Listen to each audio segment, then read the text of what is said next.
Yeah, well, it's just I mean, I know that is like a sort of a cycle path. It's crap though. But it's crap, yeah. So, good morning, welcome to today's video. Well, it's a bit breezy, but I thought I'd bring you along for the ride.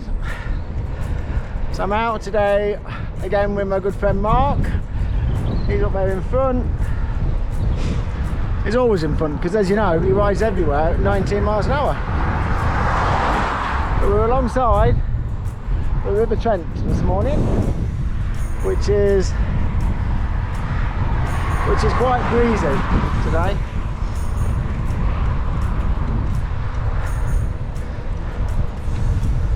But we're managing to avoid the rain, which is good. But we've been chatting all the way here so far for about an hour about the beauty or the lack of beauty or the reasons for or the reasons not for looking at your data, and it's been an interesting discussion. It has. So Mark, we were talking about it and I was saying it from a leisure point of view. I'm not interested, I'm becoming less interested in my data. Okay. So what's your take on it? Well, How interested are you in your data? I think it's all there, isn't it? You know, the Garmin's, the Wahoos, they make it really easy now, and the data you can get is just incredible. But I think sort of increasingly I'm getting slightly less interested by it. Walker. Right, yeah. Morning. And I think we were talking earlier, Paul, about average speed. Yeah. And you know, I'm a confession here. I'm probably a bit of an average speed junkie, and that's I've never noticed that. That's a data point I'll always go to, you know, and I don't think I'm alone in that. But when you think about it, there's so many variables out on the road, isn't there? Yeah. Especially this time of year, you know, you might have a lot more wind to deal with. You know, you can't descend as quickly because the roads are muddy or icy even. So I think chasing an average speed can be quite almost unhealthy sometimes, you know. Yeah, it can be. And also, it becomes like, I mean, we're talking about, do you call it the average? Yes. The vanity average? Yeah. Right, because if the average is kind of, you know, the number you always go to when you finish your ride, and the number you're always chasing, perversely, is it going to make you a worse cyclist in the end? Because you might avoid doing the kind of the rides, maybe with a lot of climbing, that could make you a better rider, but would impact on your average speed for that ride. Yeah. So, average speed, it's just one data point, you know, and I don't know if it's healthy to chase it as much as maybe I do. No. I mean, I used to be more bothered about it because I used to do quite a lot of sportives or races, and I did time trials. So I was bothered on a personal basis about performance. Right. So I would want to build that, but especially the last year, in terms of probably being more of a leisure cyclist, you got the gravel bike, making the vlogs and being off-road, the overall average has kind of gone out the window. I'm not training for an event, right? So I would totally get why you need the data to help you train for an event, but I'm not a professional cyclist. I'm not even a club competition cyclist. Right. So like, for me, what's the point? As you said, you focus massively on the overall average. Yeah, I think but so. Some people might focus on power and speed in short segments. Yep. Which again, it can be really good to do, but it can become destructive if you're not careful. Definitely. So what are your views on going for Strava segments? Yeah, I mean, again, I get it. I'll be honest with you, I don't tend to know where they are, but I do look at, you know, how I've performed, mainly versus myself, of course, when I get back and download the ride to Strava. So it's an interesting data point, but I honestly think sometimes, Paul, as with average speed, what are you actually measuring? Yeah. You know, my sort of finest average speed ride, you know, was I actually riding at my best, or was it just that everything had aligned on that day? Yeah. The wind was right, I was on the best bike, I was in the wheel tracks of a much better rider than me. And you just had some energy that day. And I had some energy that day. And does that mean that, well, how meaningful is that number in the end? Yeah. Do you know what I mean? Yeah. I don't know. Versus, you could have gone out on your own, battled a headwind, you know, ridden your heart out. The average speed would have been terrible. You might have actually been performing as a better cyclist that day, you know? Yeah, quite likely. Yeah, it's hard. Which I know we'll probably come on to this in a bit, but that probably comes back to power versus average speed. Yeah.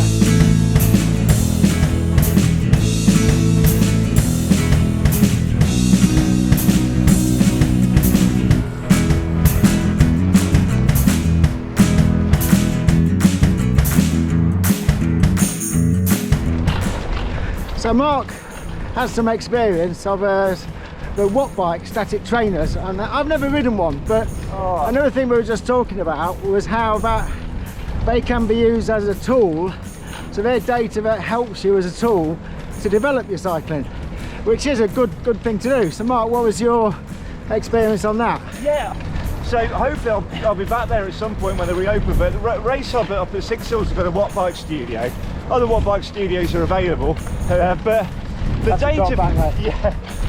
data from those, the watt bikes, was just brilliant, because I think the most useful graph is as you pedal, there's an instant sort of graphical illustration of what your pedal stroke is, and you know from the graph what you're aiming for in terms of smooth and efficient pedaling, right? Because the graph will show you, and instant and tiny changes as you pedal will show up on the graph. So you're lopsided, you were saying? Well, partly that. So partly it taught me to pedal more progressively and smoothly, and partly, yeah, it showed that I was kind of, I don't know, 55% of my power was going through the right leg, and the left leg was a bit of a passenger, to be honest. So no, I'd never have picked that up without that data from the watt bike. So you're a bit of a one-legged cyclist. No, it seemed to almost be always turning right for some reason. Yeah. So that would explain it. But even now, at least you know the reason why you're always turning right. Exactly, mate. Yeah. But you know, even on this bike, I haven't got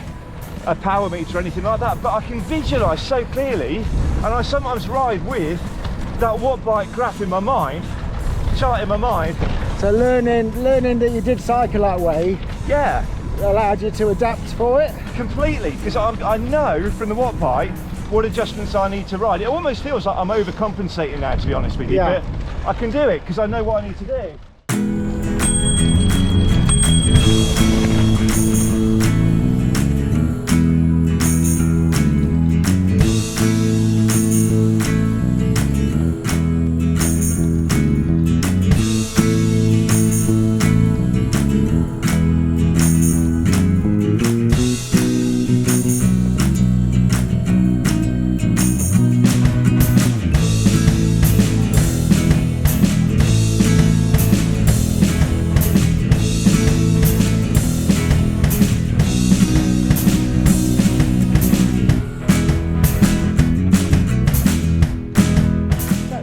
End of the ride now, and the last what was it, 10 miles was a bit grim, bit headwindy, wasn't it? Yeah, it was, yeah. As it's been all week, I thought we might get away with it today, but no. Mark's bit headwindy, is very headwindy.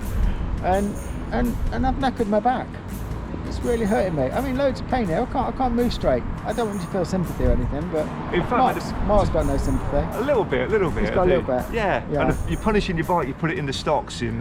Yeah. The bike's in the stocks in Bottisford. We're going to throw some fruit at it at the moment. But it was so windy, we couldn't actually properly finish off the conversation we were having. Good point. So we spoke about watt bikes, and we talked about data, and we were talking earlier about newcomers, and one of the data I think is really good for newcomers especially, and as a motivational thing, is distance. A really good friend of mine has only just started cycling, and at the start of it I was saying to him, yeah, try and do 50 miles a week. 50 miles? How am I going to do 50 miles a week? Right. And we just broke it down. You know, he's been furloughed from work, so it's 5-10 mile rides. He can ride a 10-mile ride easy, and all 50 miles sounds like a lot, but it's not. So distance is a good motivator, and I know, Mark, when I first started riding, it was all about distance, not about speed at all. Right. And I think it is definitely a good thing for newcomers to keep a mileage up, isn't it? I think it's a brilliant thing, and not only that, because like you say, especially when you're new to cycling, the gains in the early days are very rapid, aren't they? You improve very quickly. Yeah. So to sort of, you know, your ability to cover distance comfortably comes quite quickly, and to have a record of that and to chart your progress, and that's where the data is good, isn't it? Yeah. And Strava's, that makes it easy, doesn't it? We all love Strava. I think we've spoken already. You're really focused on average speed and overall average speed, but for a newcomer's point of view, or a more leisure cyclist, if you concentrate on the mileage, you just gradually become faster without the pressure. It's going to happen, isn't it? Because you're out there on the bike. Yeah. It's going to happen. Yeah. Definitely. So I mean, we were speaking earlier and we were saying about at different points, Mark's still focused on it now, but I used to be more focused, but I'm trying to get to 16.5 average or 17 average or whatever, and it can in some situations become quite demotivating. You know, I know I've spoken to a friend and she was kind of driven out of her club, really, not driven out of it, but she drove herself out of it because she felt she couldn't keep up. It just became a battle of Strava segments and speed, and that's not what her riding was about. So she felt inferior as a cyclist.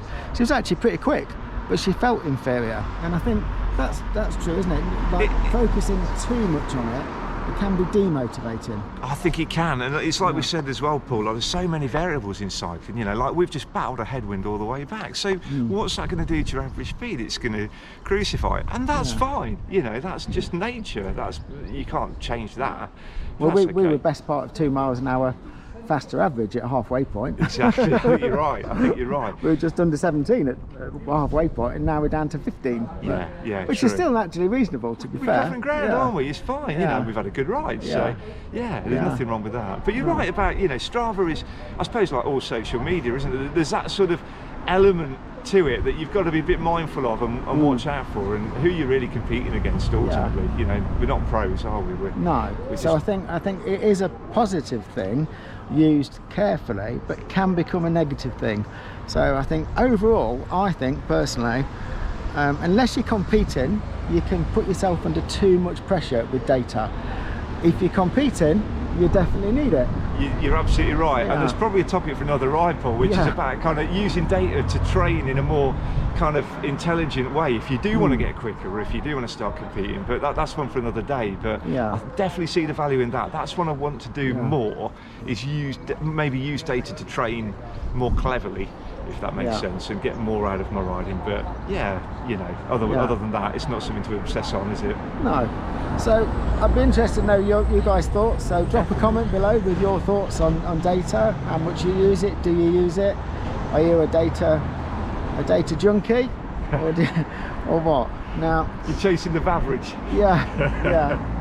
So on Monday, probably might even be let me think when I'm going to edit this video and put it up. It might just be Monday night, so you might not see it because you'll be tuned to Boris make an announcement, and I think we're hoping with maybe, possibly, hopefully, there'll be an end to this lockdown in sight, and we can come back to Cafe Alley for a coffee. You're all super welcome, and we're looking forward to it. So let's see what Boris has to say. But fingers crossed for some better news.